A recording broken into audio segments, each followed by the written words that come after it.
The Alpha King rejected his fated mate, then watched another Alpha claim her without a fight. The night Kalen Thornwood became Alpha King, he did not feel like a king at all. He felt like a man standing in his father's blood, holding a crown that suddenly weighed more than his whole body. The pack gathered in the great hall, waiting for him to speak, waiting for him to prove he was strong enough to hold what his father had built. He knew what they expected. They expected iron. They expected a leader who did not shake. So when the mate bond woke inside his chest that same night, pulling him toward a woman he had never truly noticed before, he did not see it as a gift. He saw it as a weakness he could not afford. Her name was Ren. She was the daughter of the pack healer, a quiet young woman who spent her days grinding herbs and wrapping wounds, instead of standing near the center of pack life. She had gentle hands and tired eyes, the kind of eyes that had learned early how to watch pain without flinching. She was not part of the noble bloodlines. She held no rank that mattered in the eyes of the court, and yet, the moment Kalen looked at her across the hall, something inside him recognized her before his mind could stop it. He felt the pull settle into his bones, like a decision that had already been made without his permission. He hated it. A king who had just lost his father to betrayal could not afford to hand his heart to someone. He could not afford to be seen as soft, not on the very night he needed the pack to believe he was made of something unbreakable. So he did the only thing his fear allowed him to do. He rejected her, right there, in front of everyone. He said the word clearly, so there could be no mistake. He said it the way a judge delivers a sentence, without hesitation, without softness. The hall went silent. Ren's face did not crumble the way people expected. She simply went still, as if her whole body was trying to decide whether it was safe to keep breathing. No one moved to comfort her. No one dared. She was the woman the new king had just cast aside, and in that world, sympathy for her would look like defiance against him. She walked out of the hall on her own, back straight, steps steady, though anyone paying close attention would have noticed how tightly her hands were clenched at her sides. Kalen told himself it did not matter. He told himself the bond would fade, the way old wounds fade, the way winter fades into spring. He told himself he had done what a king must do. But the ache did not fade. In the weeks that followed, he found himself watching her from the high windows of his hall. He watched her walk through the training yard, with baskets of herbs balanced on her hip. He watched her kneel beside injured pack members, speaking softly, her hands moving with quiet confidence.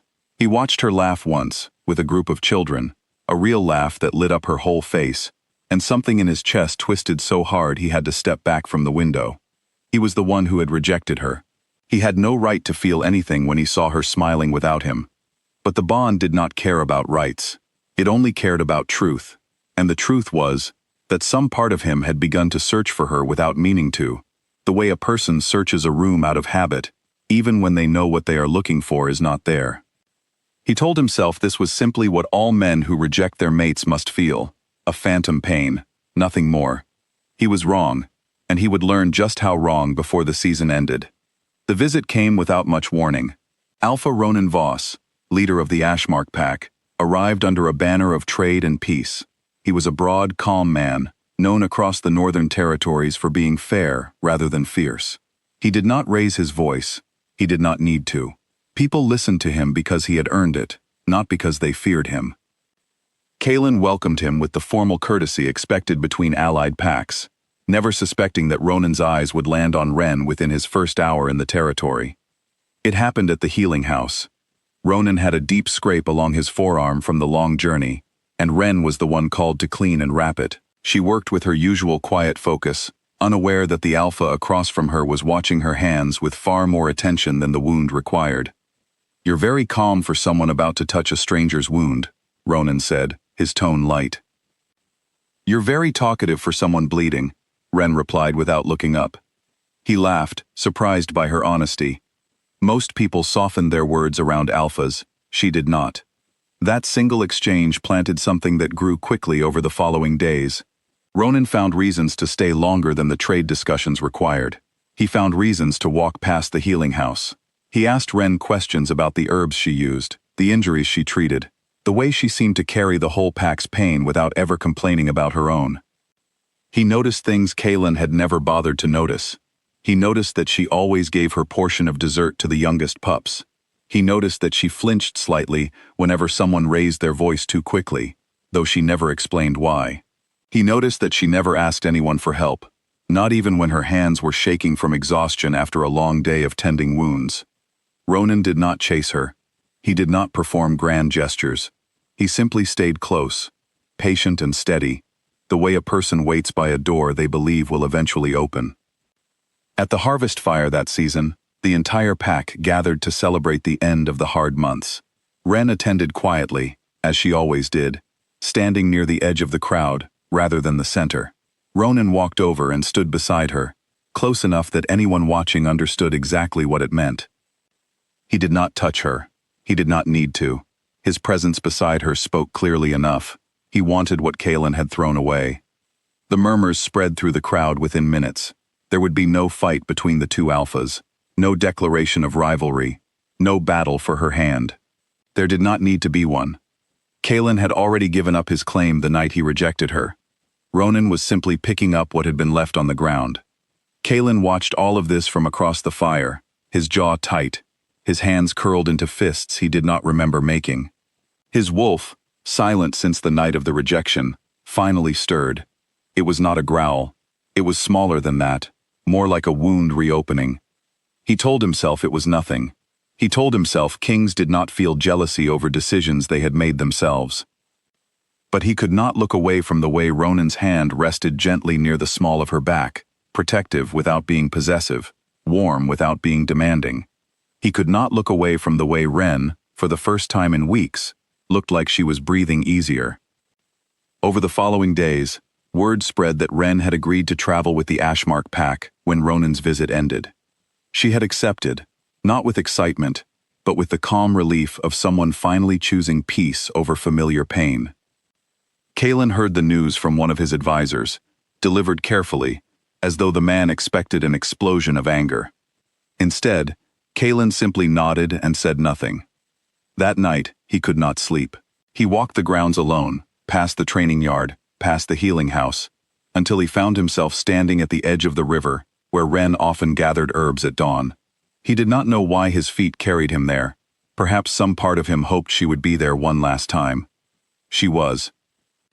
She stood near the water, her basket half filled, her expression calm in a way that unsettled him more than tears would have. She did not seem surprised to see him.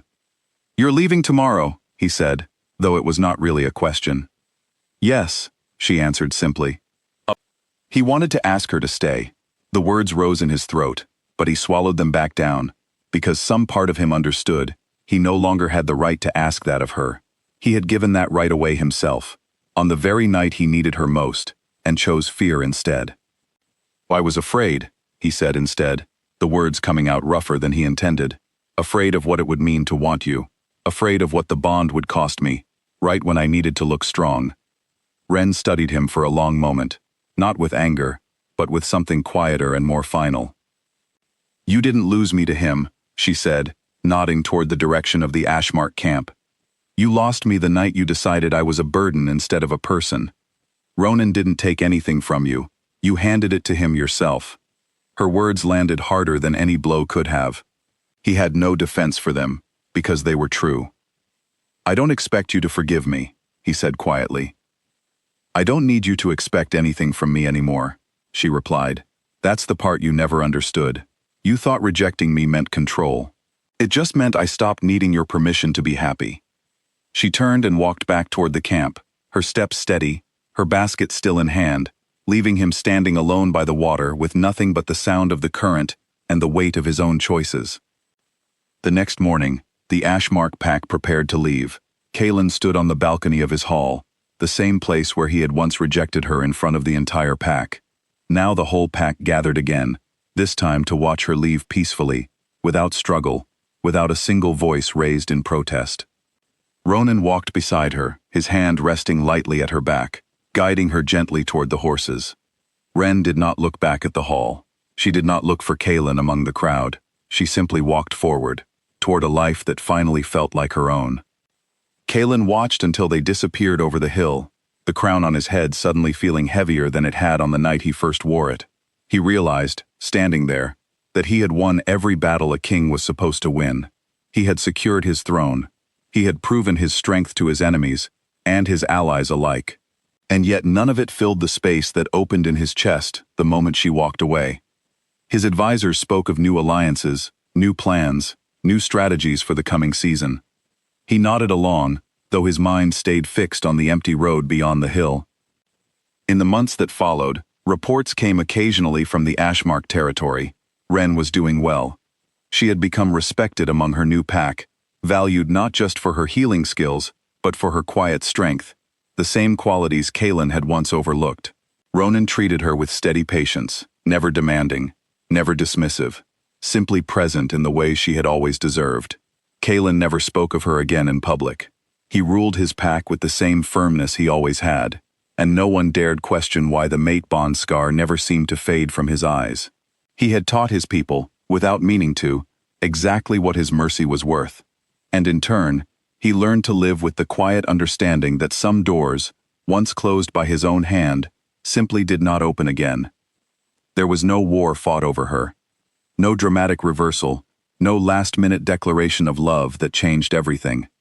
Just a king who had mistaken fear for strength, and a woman who had learned that walking away could be its own kind of victory. Years later, when younger wolves in the pack asked why their king never took another mate, the older members would simply say that some kings learn their lessons too late, and some lessons cost more than any throne is worth. And on quiet nights, when the wind moved through the empty halls of his castle, Kaelin would sometimes stand by that same balcony, staring toward the hill where she had once disappeared, carrying nothing with him but the memory of a choice he could never take back.